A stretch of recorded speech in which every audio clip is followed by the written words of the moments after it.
today I've been working in the garden and getting these volunteer tomatoes kind of staked up. I'm pretty sure I'm gonna have to do something a little bit better, but I've been using these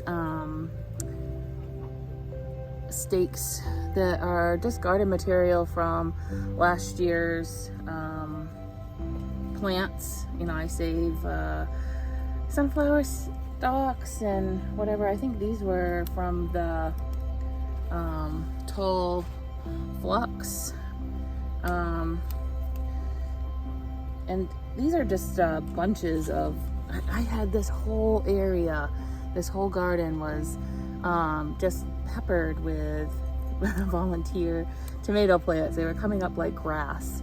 I didn't particularly save anything. I just kept throwing the lawn trimmings on top here as mulch, and I just thought whatever makes it and grows through all that grass can live.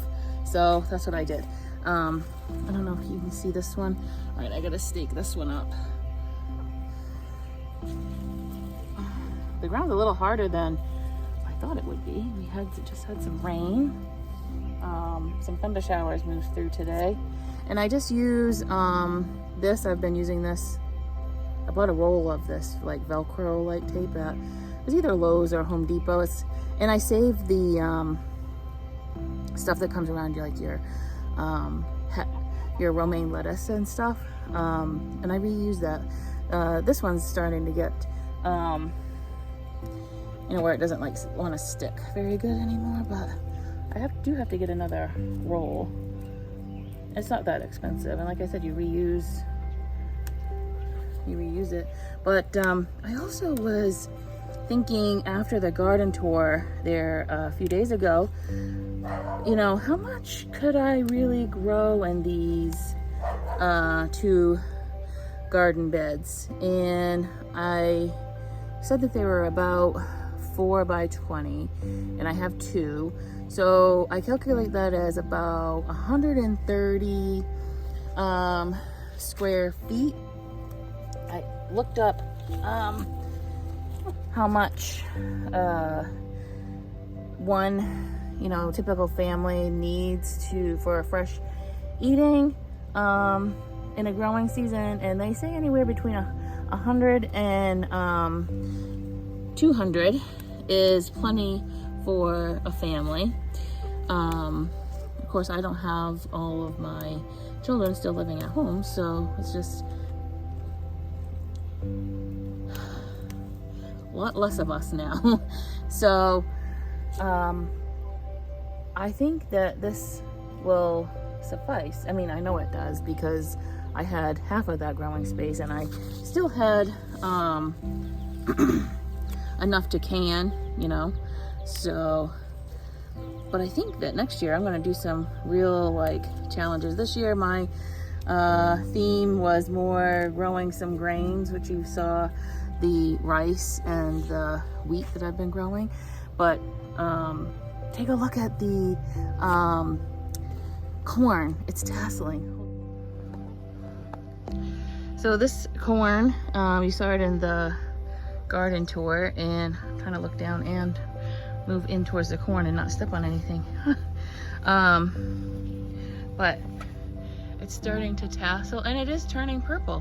I even have some of the stalks there are turning purple. It's supposed to be a purple corn. I think that the kernels are going to be white, but the stalks and the husk are going to be purple. I thought they were going to would be pretty in the garden. This is only about a dozen stalks, and I have a second succession of I don't think it's quite 12. Let's see, 1, 2, 3, 4, 5, 6, 7, 9. So, and I do have those ones that we have tried saving that sprouted in the package. Those are the 3. They look all right. This one's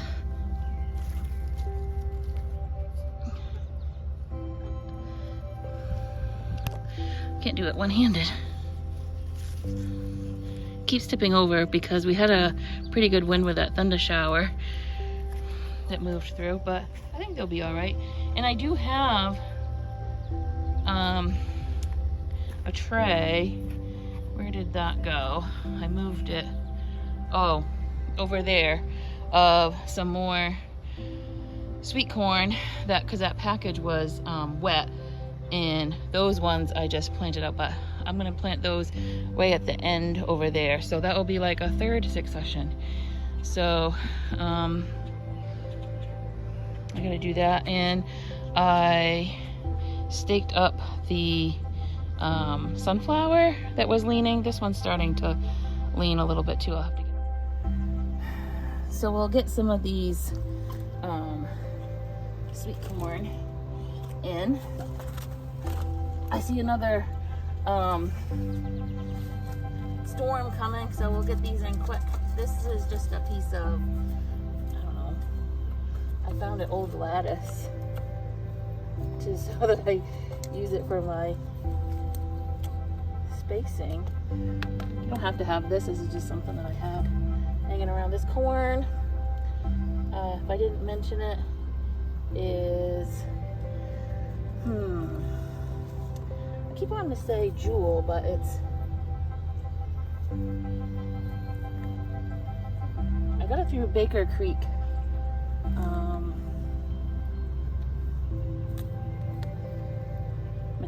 Majestic jewel.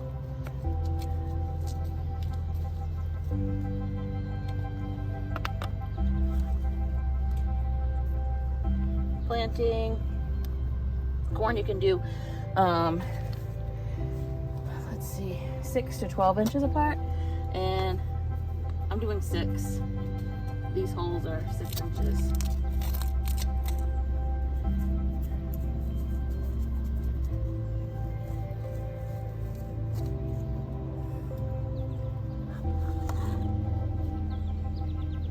Could have planted these a while ago. Some of the roots are crazy.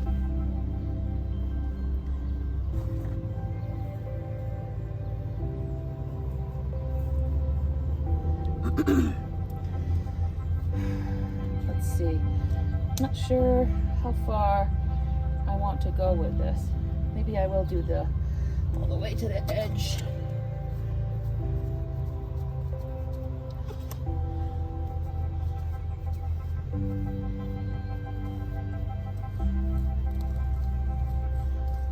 This will just be a later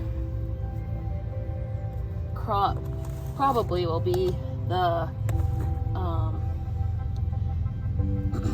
seed that I save for the birds. I don't think it will be anything that we eat. Could be. I don't even know if I'm gonna like this. We like, what I've grown in the past is Silver Queen. That's one of our favorites. What's your favorite sweet corn?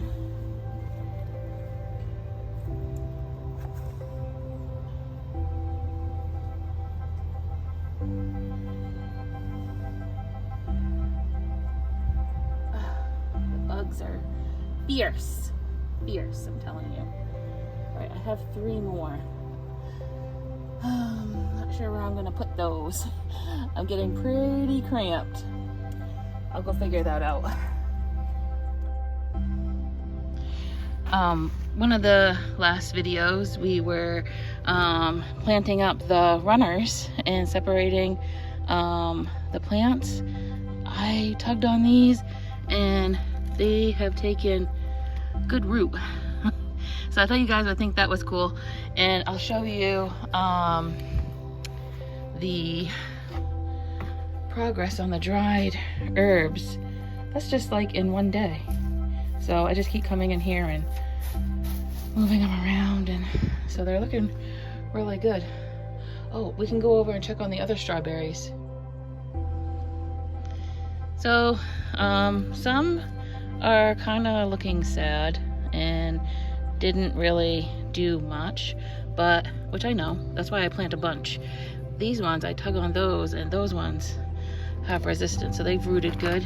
And I told you if we waited a few more days, we'd get way more. Most of those are strawberry seedlings.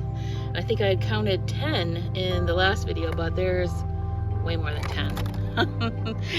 So I hope it's sunny where you guys are, and let's